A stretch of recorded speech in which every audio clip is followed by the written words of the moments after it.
What about today program? See, today it was a very successful program.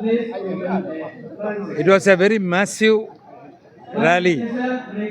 Though there is a heavy rainy season, all the cadres across the state has come here to show their solidarity behind our CLP, Sri Rahul ji. See, BJP, still they are thinking they are in the opposition. They are good in opposition. I too acknowledge that. I too appreciate. They are good in as an opposition party. They cannot rule the country. Why? See, so many people, in the crores of the people has raised the questions about the integrity of the election commission. It is because they are in the ruling, it is their duty to prove the integrity of the election commission, the fairness of the election commission, transparency of the election commission. But instead of giving a proof, still they are raising questions only. That's why I told they are good in opposition. Still they are thinking they are in the opposition. You ask your Pema Singh, our Chief Minister here, first of all, letting him answer for the CAG's findings. What did you say today to the Congress worker in Arunachal Pradesh? We have to expose the failures of the government, BJP government, both in the central and state. I already informed them. We have discussed many things in the last executive committee meeting. We have asked all the office bearers to go to their respective districts and galvanize the organization and expose the failures of the misdeeds of the BJP government there. Thank you.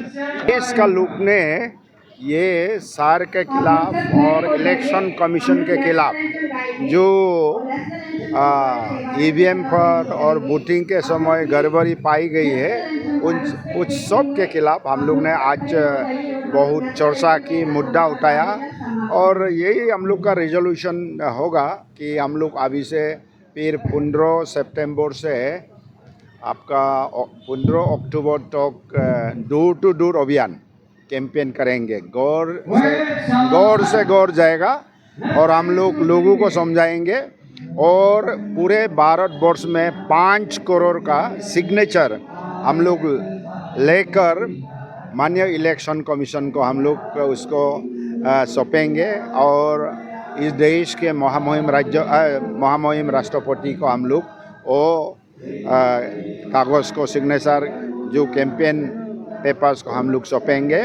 उसमें हम लोग प्रतिक्रिया व्यक्त करेंगे कि हम लोग election commission का साथ सेटिस्फाई नहीं है, जिस ढंग से बहुत उल्टा सीधा गड़बड़ी मैनिपुलेशन इलेक्शन कमीशन कर रही है और डिजिटल जो पेपर्स यानी कि वोटर लिस्ट वगैरह दे नहीं पाता है, फिर सीसीटीवी फुटेज दे नहीं पाता है, इलेक्टोरल रोल्स को डिजिटल क्या वाला वो दे नहीं पाता है, क्योंकि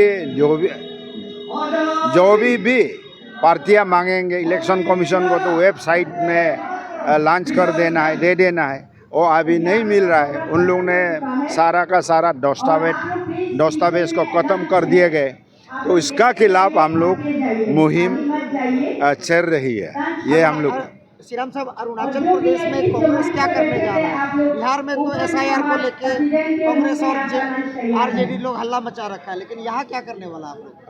अरुणाचल प्रदेश में ये आज शुरुआत आप देख ही लिया। पिछले 14 अगस्त को शाम 8 बजे हम लोग ने जो विशाल मार्च किए हैं, candle light march in protest about चार एंड जो manipulation by election commission of India, particularly in voter list में जो मैनिपुलेशन कर रहा है, उसके लिए उसका खिलाफ में हम लोग ने ऑलरेडी कैंडल मार्च कर चुका है। फिर आज रैली और भी रैलियाँ होंगे, हम लोग डिस्ट्रिक्ट जाएंगे, ब्लॉक जाएंगे, फिर गांव में जाएगा, लोगों को हम लोग संपर्क करेंगे, समझाएंगे the kind of wrong practices being carried out by the election commission. हम लोगों को अवगत कराएगा ये सब का बारे में। सो हम लोग का जो कार्यक्रम है जारी रखेगा, अभी से 1 महीना तक जारी रखेगा। उसका बाद फिर दिल्ली जाएंगे, फिर कागज़ को सबमिट करेंगे। सो आज तक सीमित नहीं रहेगा। हम लोग का जो आंदोलन, जन आंदोलन पूरे देश में कांग्रेस का नेतृत्व में हमेशा जारी रहेगा। आज एआईसीसी का लीडर्स भी आया है, पीसीसी का लीडर्स भी आया, क्या कहना था इनका यहाँ? उन लोग ने हम लोग को आके बताया और खासकर माननीय राहुल जी को थोड़ा दिन पहले हाल ही में जब मैं दिल्ली गए थे, जो माननीय Rahul ji leader of the opposition, उनसे मिला।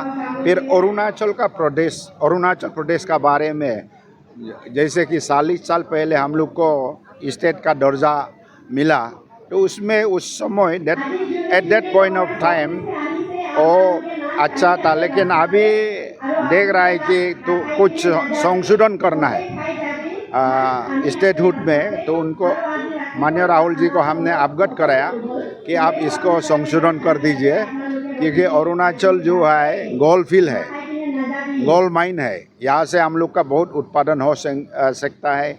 ये आप हाइड्रो पावर प्रोजेक्ट्स और ये तेल, ऑयल, कोयला, डालोमाइट, ये सब बहुत उत्पादन होगा अरुणाचल प्रदेश में। पूरा अरुणाचल का ज़मीन में भरा हुआ है, तो उसमें हम लोग को सिर्फ 12% ही हम लोग को सुविधा मिल रहा है, जबकि हम लोग पानी का मालिक, ज़मीन का मालिक, जल जंगल ज़मीन का मालिक है हम लोग, तो हम लोग को कुछ नहीं मिल रहा है। थोड़ा सा हम लोग को चौकीदार का हिसाब से कुछ दे रहा है, जबकि 88% जो डेवलपर्स एंड सेंट्रल गवर्नमेंट ले जाता है। इसका चलते हम लोग हमेशा सेंटर पर डिपेंड करना पड़ता है फिनेंशियल मैटर में। और हम लोग का एजुकेटेड अनएम्प्लॉयड यूथ्स अभी बहुत हो चुके हैं, इंजीनियर्स, डॉक्टर्स, देन बीएससी, होती degree holders, then BA, MA, बाकी डॉक्टरेट्स, पीएचडी, कितना लोग अभी ऐसे बेकार में घूम रहा है। तो एजुकेटेड अनएम्प्लॉयड यूथ्स लोग को हम लोग नौकरी देना है। अगर उसमें संशोधन करेगा, बढ़ोतरी होगी, तो हम लोग का यहाँ फिर उत्पादन में पैसा फिर हम लोग को मिलेगा, तो हम लोग सेल्फ सफिशिएंसी होगा। जितने भी रोड कनेक्टिविटी गांव से गांव या घर टू घर भी बढ़िया होगा। और जितना भी आप देखिए ईटानगर में रास्ता सही नहीं है, ये सब भी दूर हो जाएगा। एकदम ब्लैक टॉपिंग पूरे अरुणाचल प्रदेश में होगा, क्योंकि हम लोग का पास पैसा रहेगा उस समय। तो ये सब को संशोधन करना है।